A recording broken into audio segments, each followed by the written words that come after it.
On this blessed day, in stillness and silence, we commemorate the passion and death of our Lord Jesus Christ.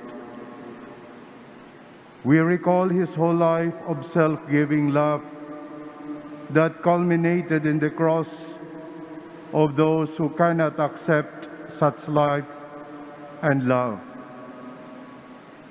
In a few moments, we shall spend some time to contemplate and gaze upon the cross that sums up the breadth and length, the height and depth of Christ's love for us that surpasses all understanding. What do we actually adore when we venerate the cross?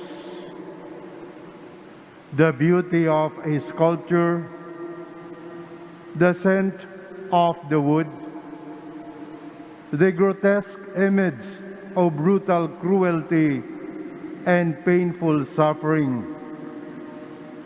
Not this.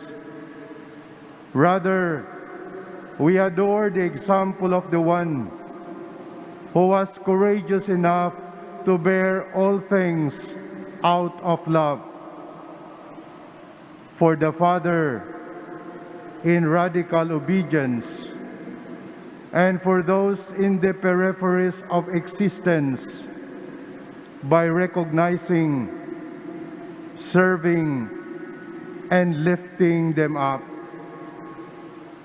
We venerate him who faithfully carried out his mission of establishing the reign of God's love, justice, and compassion among men and women, come what may. Hindi ba't yan naman ang tunay nating hinahangaan at idinatanghal sa ating mga puso? Ang mga taong lubos na nagmamahal sa Diyos at buhos na nag-aalay ng sarili sa kapwa, kahit pa hinahampas at ipinapako ng kalupitan ng bayan at ng buhay. Pinned to the cross, surrounded by hatred, drenched in blood, gasping for dear life, when it was easier to turn away from God, give up on others, and despair. He perseveres in faith, love, and hope. To the silence and seeming abandonment of the Father, his response was surrender. Father, into your hands I commend my spirit. To the rejection and vile treatment of men, his return was mercy and forgiveness. Father, forgive them, for they know not what they do. To the reality of being broken, his choice was still to be shared, grounded in the hope that somewhere, sometime, somehow, in the wisdom, fidelity, and justice of God, all his sacrifices would be found pleasing to God and imbued with meaning and value. Truly I say to you, today you will be with me in paradise. This is how Christ saves us. He demonstrates to us how to be truly and fully human, how to live as authentic sons and daughters of God, during both easy and difficult times, to the very end, even unto death. He reorients and reconfigures the loose and lost wires of our wounded and sinful humanity that has become too worldly and self-preoccupied, in order for the true Imago Dei, the true image of God, to again rise to clarity and actuality. The Imago Dei that was very good in the eyes of God and who lived in harmony with fellow human beings and all of creation. Buried in the grave with the wicked and evildoers, He buries with Him our sinful ways in order for a renewed, transfigured, and healed humanity to arise.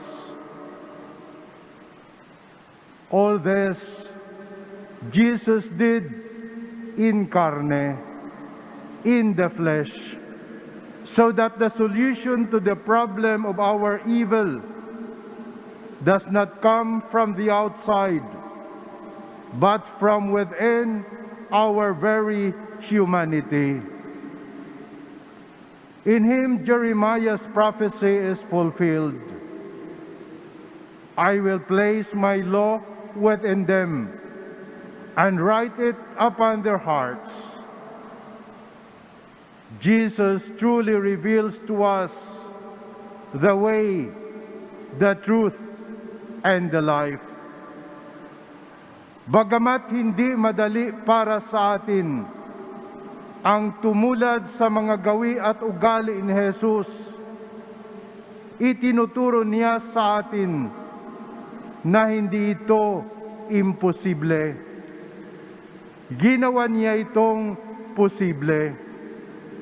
Basta't bukas sa pagbibiyaya ng Ama at nagpapagabay sa puwersa ng Espiritu Santo, maaaring mabuhay at umiral si Kristo sa ating mismong sariling katawan. As we ponder the cross, Jesus does not only instruct us about this new mode of being human, He also directs our attention to the great number of those who suffer and go through the sorrowful mysteries of life due to the reign of sin. His cross represents the many victims of the evil in man's heart, of jealousy, pride, betrayal, denial, abandonment, injustice, violence, and death. His open wounds make us aware and feel the deep and scathing physical, psycho-emotional, and spiritual wound we all bear. As the crucified Jesus identifies with all those who are spurned, mangled, crushed, and afflicted, it would be a mistake not to turn our gaze as well to the scourged, pierced, and crucified among us. Ang mga biktima ng pandemya, giyera, kalamidad, korupsyon, krimen, kahirapan, at iba pa na lubhang nangangailangan ng ating tulong, atensyon, at kalinga. To these cross-like realities, we can respond in two manners. On the one hand, we can wash our hands like Pilate, who had a glimpse of the truth about Jesus, but could not stand up for the truth due to socio-political pressures and the propensity for self-preservation. On the other hand, we can imitate Mary, who, being a woman in a patriarchal society, stood by the cross of Jesus, not prostrated or defeated, but bravely taking a stand with and for others and for other unjustly condemned and oppressed in the world. As we are consoled by Jesus, we are consoled by Jesus' use of the divine name, I am, in the gospel. That actually means, I am who am here for you. The cross being an eternal offer of embrace for us.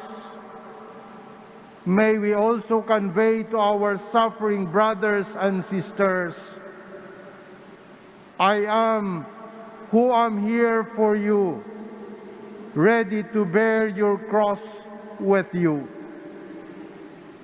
As the letter of Peter reminds us, Christ suffered for you and left you an example to have you follow in his footsteps. Seriously pursuing these two invitations would lead us to our own Calvaries. When the going gets tough, in the words of our second reading, confidently approach the throne of grace to receive mercy and to find grace for timely help. Since, having been similarly tested in every way, we do not have a high priest who is unable to sympathize with our weakness. Panginoon, habang buhat namin ang aming mga krus, turuan mo kaming mananampalataya at kumapit, magmahal at maglingkod, umasa at magtiwala. Tulungan mo kaming tumayo at maninindigan para sa kapwa-tao naming nagdarahop at nagdurusa. Sa pagkamatay naming ito sa aming mga sarili, isama mo kami sa bagong buhay na laan mo. We adore you, O Christ, and we bless you, because by your holy cross, you have redeemed the world.